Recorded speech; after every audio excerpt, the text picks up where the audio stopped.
கர்த்தருடைய பரிசுத்த நாமத்திற்கு மகிமுண்டாகட்டும். ஆண்டவராகிய இயேசு கிறிஸ்துவின் நாமத்தினாலே அன்பு கர்த்தருடைய பிள்ளைகளாகிய தங்கள் அனைவருக்கும் ஸ்வீட் ஊழியத்தின் சார்பாக வாழ்த்துக்களையும் ஸ்தோத்திரங்களையும் தெரிவித்துக் கொள்கின்றேன். யாத்ராகமத்தின் புத்தகம் 33ஆம் அதிகாரம் 16வது வசனம். யாத்ராகமம் 33ஆம் அதிகாரம் வசனம் 16. எனக்கும் உமது ஜனங்களுக்கும் உம்முடைய கண்களிலே கிருபை கிடைத்ததென்பது எதினால் அறியப்படும்? நீர் எங்களோடே வருவதினால் அல்லவா? இப்படியே பூமியின் மேலுள்ள ஜனங்கள் எல்லாரிலும் நானும் உம்முடைய ஜனங்களும் விசேஷித்தவர்கள் என்று விளங்கும் என்றான். எனக்கும் உமது ஜனங்களுக்கும் உம்முடைய கண்களிலே கிருபை கிடைத்ததென்பது எதினாலே அறியப்படும்? நீர் எங்களோடே வருவதினால் அல்லவா? இப்படியே பூமியின் மேலுள்ள ஜனங்கள் எல்லாரிலும் நானும் உம்முடைய ஜனங்களும் விசேஷித்தவர்கள் என்று விளங்கும் என்றான். அன்பு கடவுளுடைய பிள்ளைகளே, மோசேயும் ஆண்டவரும் உரையாடும் பொழுது தாங்கள் எவ்வளவு விசேஷமானவர்கள் என்பதற்கான காரணத்தை இங்கே மோசே குறிப்பிடுகின்றார். ஆண்டவரே, நாங்கள் வனாந்திரத்தில் வந்து கொண்டிருக்கிறோம். எங்கள் வாழ்க்கை வனாந்திர பயணமாக இருந்து கொண்டிருக்கிறது. ஆனால் இந்த வனாந்திரத்தில் கூட நானும் என் ஜனங்களும் விசேஷித்தமானவர்களாக நாம் இருக்கின்றோம். ஒன்று, உம்முடைய கண்களில் எங்களுக்கு கிருபை கிடைத்திருக்கிறது என்பதை நாங்கள் எப்படி அறிந்து கொள்ளுகின்றோம் என்றால், இந்த வனாந்திர பாதையில் நீர் எங்களோடு வந்து கொண்டிருக்கிறீர். ஆகவே தான் நாங்கள் விசேஷித்தமானவர்கள் என்பதை நாங்கள் அறிந்து கொள்ள முடிகின்றது என குறிப்பிடுகின்றார். ஆமென். அன்பு கடவுளுடைய பிள்ளைகளை, நம்முடைய ஆண்டவர் நம்மோடு கூட வருகின்ற கடவுளாக இருக்கின்றார். ஒருவேளை இஸ்ரவேல் மக்களைப் போல வனாந்திர பாதையில் நாம் கடந்து சென்று கொண்டிருக்கலாம்.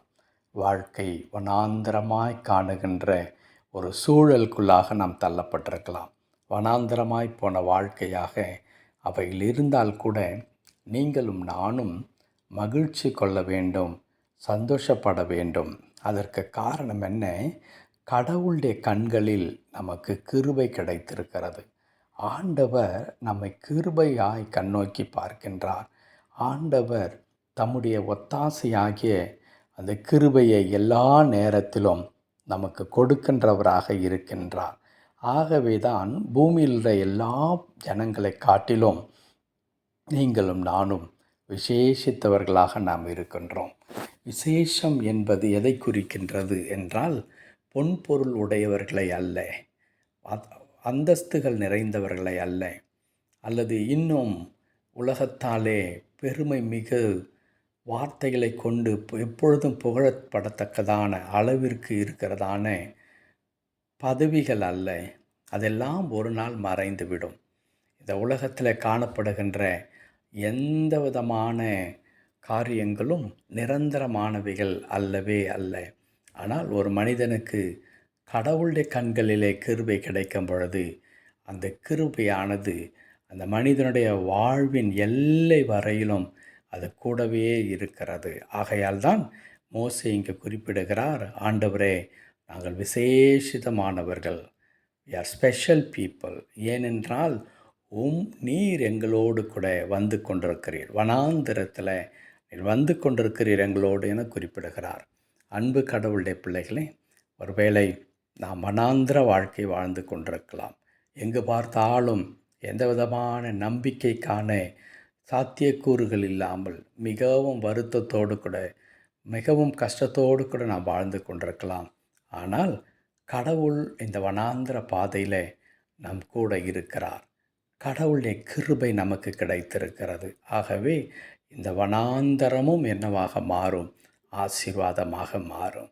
இஸ்ரவேல் மக்கள் அந்த வனாந்திர பாதையில் நடந்து கொண்டு போகும்பொழுது அவருடைய கால்கள் வீங்கவில்லை, பாதரட்சையுடைய வார் அருந்து போகவில்லை என்றெல்லாம் நாம் வேதத்தில் படிக்கின்றோம். அது எதை குறிக்கிறது என்றால், கடவுள் அவ்வளவு தூரம் அவர்களை கூர்ந்து கவனித்து அவர்களுக்கு வேண்டிய எல்லா தேவைகளை சந்தித்து இந்த வனாந்தரம் அவர்களை எந்த விதத்திலும் சிறுமைப்படுத்தி விடாதபடிக்கு ஆண்டவர் பார்த்து கொண்டார்.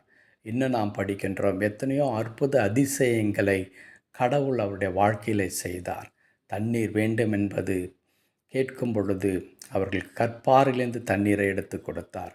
உணவு வேண்டும், மாமிசம் வேண்டும் என்று கேட்கும் பொழுது அற்புதமாக அவர்களை போஷித்தார். அது மாத்திரமல்ல, தங்களை நிர்மூலமாக்கும்படியாய் வந்த எத்தனையோ விதமான ராஜாக்களை, வலிமை மிக்கதான இராணுவத்தை எல்லாம் அவர்களுக்கு முன்பாக விழப்பண்ணி, அவர்களுக்கு முன்பாக தோற்கடிக்கச் செய்து, ஆண்டவர் இந்த வனாந்திர பாதையில் அவர்களை அற்புதமாய் வழி நடத்தி, தாம் வாக்குத்தத்தம் பண்ணினதான இந்த பாலும் தேனும் ஓடுகின்ற கானான் தேசத்திற்கு கொண்டு போனார். அன்பு கடவுளுடைய பிள்ளைகளே, அப்படிதான் ஆண்டவருடைய கரம் நம்முடைய வாழ்க்கையிலும் இருந்து எந்த சூழ்நிலையில் நம்மை கைவிடாமல் நம்மை பாதுகாத்து, அவர் சொன்னதை செய்து அதை நிறைவேற்றி காண்பிப்பார். சோர்ந்து போக வேண்டாம்.